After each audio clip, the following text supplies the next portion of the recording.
MasterTrax is a project that I started probably 25, 30 years ago. It actually was a combination of believe it or not, two names that came about from playing with a very close friend of mine. So we kind of combined those two names, and we came up with the idea of the name MasterTrax.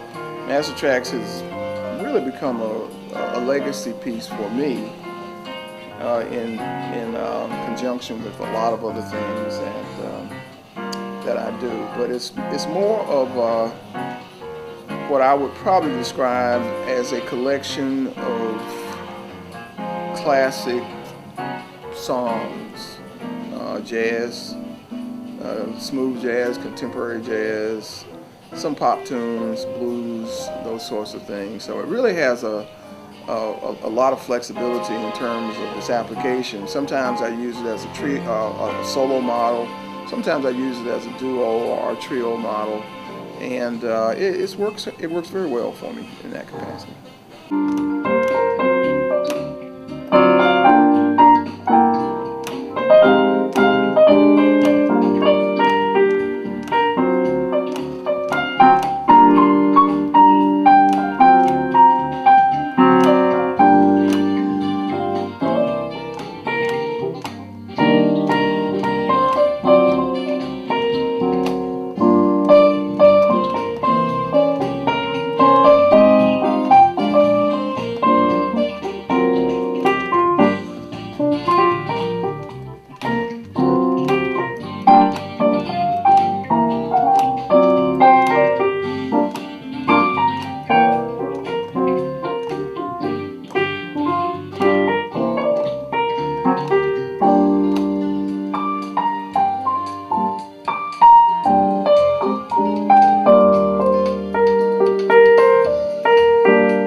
It's really interesting as a musician. You play a lot in a lot of different contexts. You know, I played in.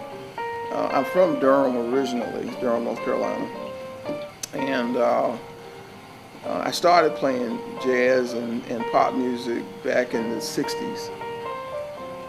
I went away to college in Washington D.C. at Howard University, and I traveled and played in that area for quite a while with a few bands. When I came back to Durham in 1975, that was really about the time when this MasterTrax concept kind of came together. And it came about because I really wanted to play what I would call the classic music.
I did a lot of contemporary things that in that time we were doing.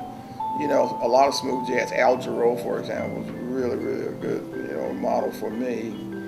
We were right there in Durham, so we were right next to North Carolina Central University. We had a number of students who came through the MasterTrax project.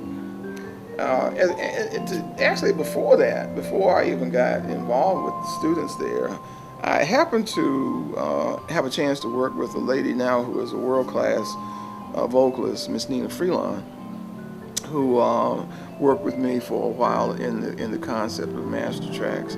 And then there's so many musicians I could name who came through that model in the MasterTrax program, and that's really, I would say, how I got started. It was really back in Durham, in a hotbed of musical talent. So many guys that I could name, like I said.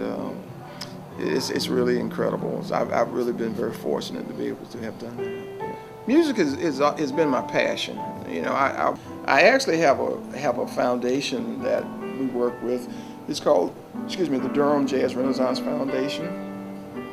We have several projects that have come out of that foundation. One that I'm very, very excited about is called the Cocoa Jazz and Arts Project. It's really about arts and education, and we do this because I think this really does something for the community. I mean, I'm always happy when we can bring people together under the umbrella of food, music, and art, which is the dynamic that I like to talk about.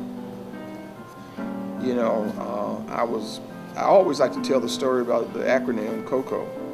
It actually comes from my work with the community college. The real word in community college is community. So when I work with young people to tell them the history of jazz, the value of jazz, and how the language and the spirit of jazz does something, as Ray Charles said, the music do what it do. So it has a power. And when I work with young people, I teach. Sometimes I have an opportunity to teach young people. And oftentimes I have a chance to talk with and teach older people. So it's the entire community, once again, I think, would benefit us.